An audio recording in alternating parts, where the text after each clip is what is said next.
moved into a different group of books. And then all the prophetic books are listed, and they're divided between the major and the minor. I'm sure you've heard those words, major prophets, minor prophets. All it means is they're big ones and they're little ones.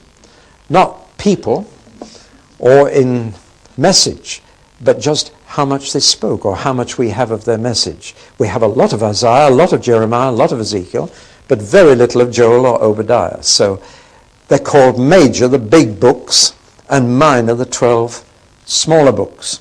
And that's how the English Old Testament is arranged. And frankly, it is not very helpful. Pity, but there it is.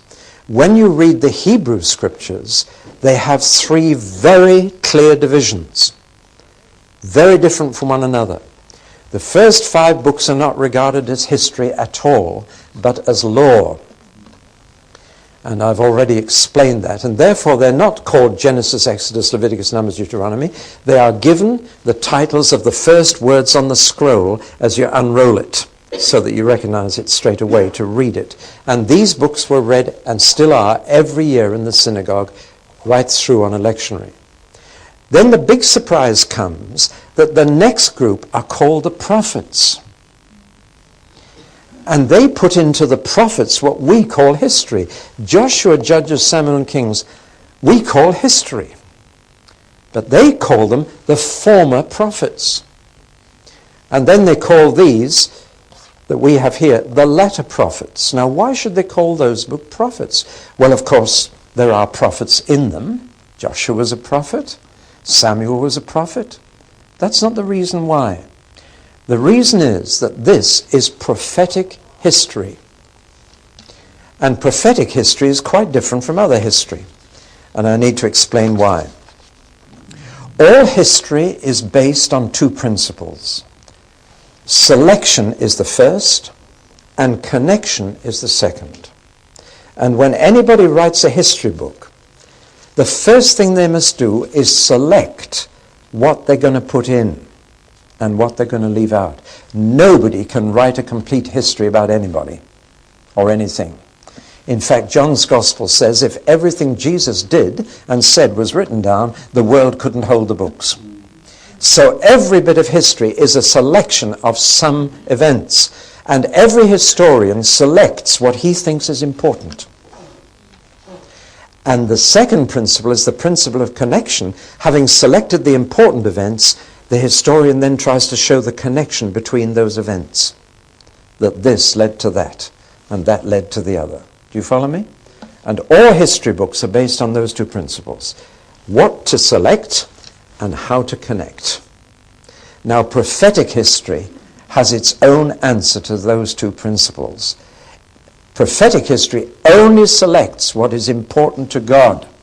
That's why there's nothing about Buddha or Confucius in the Bible. It only selects what is important to God, and then it connects up what happens to people with God. And that's the connection. And therefore, these books are written from a prophetic point of view. They only select what is important to God, and they connect everything with God. And that's why they're called by the Jews former prophets. And you notice the book of Ruth is not there. And the books of Chronicles are not there. Because neither Ruth nor Chronicles are prophetic history. Certainly, the story of Ruth came where the English Bible puts it, between Judges and Samuel. That's where it happened. But if you read the story of Ruth, God says nothing in it, and he does nothing in it. Have you noticed? It's a lovely story. And it's the story of David's ancestor, but there's not a single "Thus saith the Lord" in the book of Ruth. And Chronicles also, though it sounds like Kings, when you study it carefully, it's quite different from the book of Kings, and it's not a prophetic book. It's written from an entirely different point of view. So, they have the former and the latter prophets, and then they put everything else in the writings. That's where they put Chronicles, though they call it the words of the days. That's where they put Ruth. They also put the poetry books. They put Ecclesiastes, though they call it the preacher. And Lamentations is just called How. How. That's the first word of the book, actually. And Esther is there. Even Daniel. Daniel isn't among the prophets. He's down here. There's a reason for all that. Now, it's interesting that on the road to Emmaus and during his resurrection, Jesus did Bible studies. He never did that during his life. But after he rose from the dead, he gave Bible studies for the first time. And it says he took them through the law, the prophets, and the writings, and showed them everything concerning himself. So for Jesus, that was the Old Testament. And I personally believe it should be that for us as well. Because it helps us to realize that it's not straight history. It is prophetic history. And it has therefore a message for us. The books of the Apocrypha are history books. And for example, there's a fascinating little bit of Hebrew history or Israeli history in the days of the Maccabees, when they rebelled against the Greeks who were occupying the land. And it's been made into oratorios, hasn't it? Maccabees. And it's very moving history. But it's only history. You can read it if you're interested. But it will not speak to you from God. Because it's not prophetic. And prophetic history speaks to us today. And that's why God was able to speak to you yesterday through the books of the Old Testament. God was speaking to you. But if I was teaching you the book of the Maccabees, that would not happen. It would be interesting, but that's all. So can you see the importance of seeing this not as history at all, but as seeing it as God's law and God's prophecy, and seeing these as a kind of miscellaneous thing?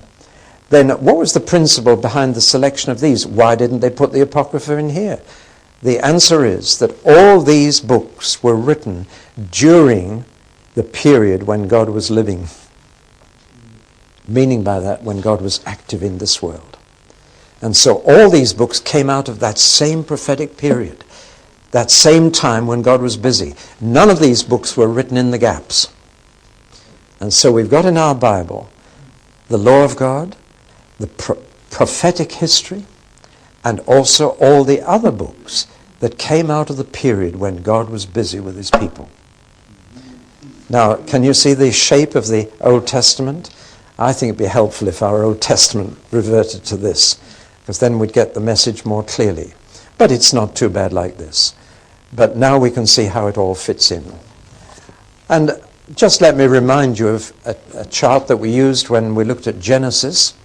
The first 5 books of the Bible are very special. They are basic to the whole Bible. They are the law of Moses, the 5 books of Moses, the Torah. And there's a very interesting pattern. What did you used to call those things that you did with a string shaped like that? So, not a yo-yo. Diabolo, that's it. Well, keep the diabolo shape in your mind when you look at the first 5 books of the Bible. Genesis, which means beginnings. Exodus means going out. Leviticus, as it says, is about the Levites. Numbers is self-explanatory. Deutero means second, and nomos means law, second law.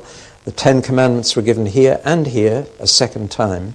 But look at this amazing pattern. Take who? Genesis is concerned with the whole human race. Exodus is the beginning of their national life. Leviticus is concerned with one tribe, the Levites. Numbers is concerned with national life. And Deuteronomy looks again to the history of the whole world. So you've got a kind of diabolo shape. Then look at the places. It starts in Chaldea, Canaan, then Egypt, then at Sinai, then through the Negev and Edom, Moab, and back into the Promised Land. Look at when. Genesis covers centuries. Exodus only covers years, 300. Leviticus covers only 1 month. Numbers covers years again. And Deuteronomy covers centuries again. It's an amazing pattern when you see it, all put beautifully together. But those 5 books are, in a sense, the most important part of the Old Testament. And the more you know about them, the more you'll understand the rest of the Old Testament and indeed the New. So the Jews are right to put a special emphasis on these 5 books. They are the foundation of the Bible, and particularly the book of Genesis, to which we're going to devote a whole video.